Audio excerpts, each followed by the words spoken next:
Assalaamu alaykum wa rahmatullahi wa barakaatu. Ashamaa akkam jirtu kabajamtoota hordoftoota maatiiwwan chaanaala Seeruu. Bakkaaf kallattii jirtan hundatti nageenyi rabbii guddaan isin haa qaqqabu isiniin jecha. Egaa ammallee barnoota haarawaan walitti deebineeti jirra.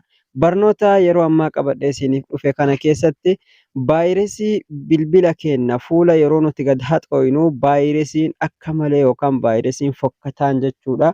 Fakkeenyaaf qaama qullaa shamaraa fa'aa akkasuma qaama qullaa dhiiraa fa'aa waan laaluun namatti hin tolle waan hedduu wahiitu isinirra dhufaa jechuudha.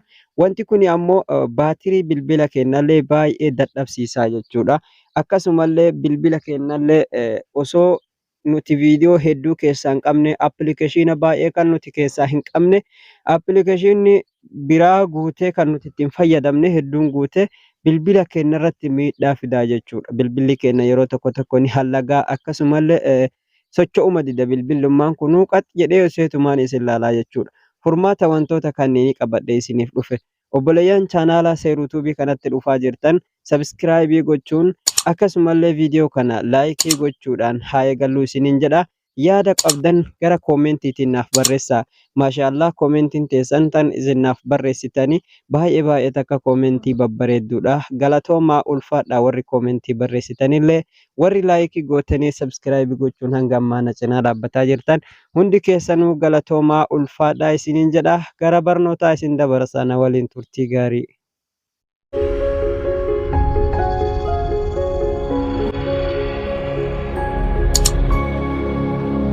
Egaa daawwattootaa fi hordoftoota kiyya ergan gara barnootaatti isin dabarseen booda jechuudha. Google Chrome keessa seennee Google Chrome fayyadamnaa jechuudha. Google Chrome keessa yeroo seennetti Google Chrome keessan mumkin haala kanaan isiniif fiduu dhabuu mala. Yoo inni haala kanaan isiniin finne tuqaa sadiin as jirtu kana tuquudhaan new tab irra kaa'attan new tab wayita isin tuyxan if duuba isin deebisaa jechuudha. Amma kallattii gara barnoota kanaatti yoo deemnu vaayirasiiwwan sunneen eessa keessatti argamaa kan jedhu amma ani yeroo irraa yerootti Google Chrome kiyya nan qulqulleessaa jechuudha. Garuu weebsaayitiin ani seenee kinoo weebsaayitii 31 jechuudha. Chrome kanarras ta'e weebsaayitii biraatis ta'e bakki ani seenee Google Chrome irra kinoo weebsaayitii 31 jira jechuudha. Kuni ammoo bilbila keenya irratti miidhaa guddaa fida. Tokkoffaa vaayirasiin aappii irratti gabbu'ee aappii makana fakkaatee tumaan kamaatti ittiin fayyadamne keessa taa'ee bilbila kee oowwisaa jechuudha. Chaarjii bilbila keetiis irraa fixaa. Egaa bilbila keetii hin dadhabsiisaa jechaadha. Humna baatirii keetii hin dadhabsiisaa jechuudha. Kanaaf weebsaayitii kana argatuudhaaf tuqaa sadiin kanarra tuqxu. Tuqaa sadiin irra erga tuqxanii seetingii kan jettu as jirti. Seetingii tanarratti dho'itan. Setting irratti erga dho'itan haala kanaan xiqqoo looftanii ammallee setting bakka jettu kana tuqxanii jechuudha. Site setting bakka jettu jala kanarra isii tanarra dho'itan. Sana booda akkanatti haala kanaan olooftanii xiqqashoo olumaftanii data storage bakka jettu kana irra dhawattu jechaadha. Kinoo sarara sadiin dalga ciisee jiru kana irratti ho'ita dhawattan. Haala kanaan isinii fidaa jechaadha. Weebsaayitiiwwan isinirratti banamee jiru san hunda bakka tokkotti walitti qabee isinii fidaa jechuudha. Amma weebsaayitii hanga kanaattu bilbila kiyya keessa jira jechuudha. Ni oowwa bilbilli kan kooma yeroo isa kanaan itti banu jechuudha. Yeroo ani bilbila banee xiqqishoo viidiyoo edit godhachuudhaaf deemu fa'aa ni oowwa bilbilli akka malee jechuudha. Kanaaf weebsaayitii kanneenii jechuudha. Waan baalagee maratu asirratti dhufa. Fakkeenya dhalaa qullaa deemtu dhalaa suuraa garaa suuraa hin tolle ija namaatti suuraa hin tolle hedduutu asirratti argamaa jechuudha. Gubbaa kanarratti dhufa baay'atee jechuudha. Nama kinoo asirratti amma reefuma tana ifirraa dhiqe hagasitti kinoo weebsaayitii meeqa afurtu dhufe. YouTube fi TikTokii maleedha. Weebsaayitii karbaana jechuudha. Suuraa garaa waan wasaqa namatti hin tolle hunda dhufa jechuudha. Kana erga haala kanaan inni isinii fide maal gootanii color all data kan jettu jala kanatti argamti. Color all data irra dho'itan. Sana booda ammas color kan jettu tanasii tanarratti dho'itanii jechuudha. Tan fuulduraa tana haala kanaan keessaa qulqulleessitanii jechuudha. Amma qulqullaa'ee jira jechuudha. If duuba deebina. Yeroo if duuba deebineetiin hin jenne amma hin jiru jechuudha. Wanti suni nurratti hin bu'u jechuudha. Ifirraa hiinee jirra. Kan itti aanu ammoo asuma keessaan jechuudha. Ammas tuqaa sadiinitti deebina, seetingitti deebina jechuudha.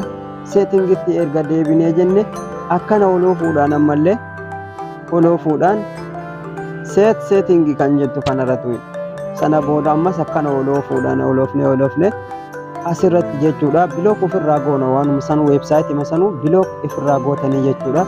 Addis bakka jettu kana irratti dha'uudhaan ergasii haala kanaan kana itti bantanii yoo jiraatte ofirraa cuftanii jechuudha. Haala kanaan isa kana of gootanii ofirraa cuftanii jechuudha. Yoo inni akkanatti ol jedhee jiraate of gootanii haala kanaan ofirraa cuftanii keessaa baatu jechaadha.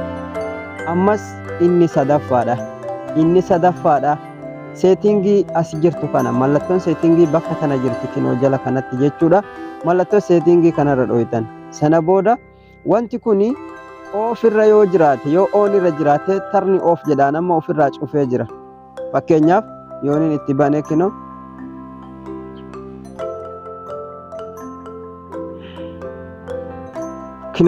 yooniin itti banee tarni on jedhee jira.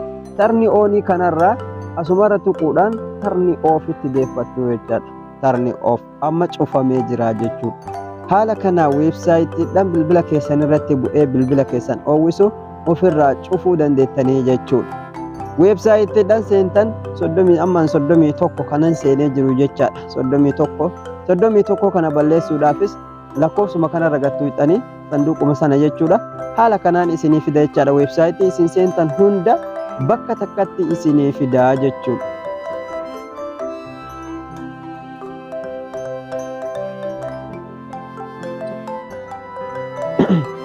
Weebsaayitiidhaan itti seentan isin seentan haala kanaan isinii fida jechaadha. Weebsaayitii hedduudha kaakinoo ilaalama. Kanneen seenee hanganuma naaf fide garuu 31 achitti herreegaa jechuudha. Kalee gamana irra kaa'ee kinoo haala kanaan isinii fida jechuudha. Kana irraa dhiquudhaaf xiyyaas jirtu kana tuqxan mallattoo eeksii tana numa tara mallattoo eeksii tuqxanii mallattoo eeksii tuqxan eeksii tuquudhaan ammas eeksii tuquudhaan hunda isaa haala kanaan irra deemtanii ifirraa keessaa dhiqxanii jechuudha kinoo. Haala kanaan yeroo keessaa dhiqxanii xumurtan neewtaab kan jettu kanarra tuquudhaan gara duubaatitti deebi'uu dandeettanii jechuudha. Amma sanduuqni reefu 31 takka qofatti deebi'ee jechuudha. Takkittiin kun ammoo kan ammaan keessa jiru kanaa jechuudha. Haala kanaan seetingii kiroomii keessanii sirreeffattu. Haala kanaan vaayirasiidhaan sana ofirraa bilook gootanii cufuu dandeettu isiniin jedhaa. Kabajamtoota daawwattoota kiyyaa jalqaba chaanaala kanatti dhufaa jirta taanaan hanga ammaa yoo sabskiraabiin godhin sabskiraayib godhi. Viidiyoon kun yoo sitti tole hiriyoota keetiifis sheer godhi laayikii gochuun hin dagatina. Yaada qabdan gara koomentiitiin naaf barreessaa isiniin jedhaa. Horaa bulaa dheebana nagaan turaa.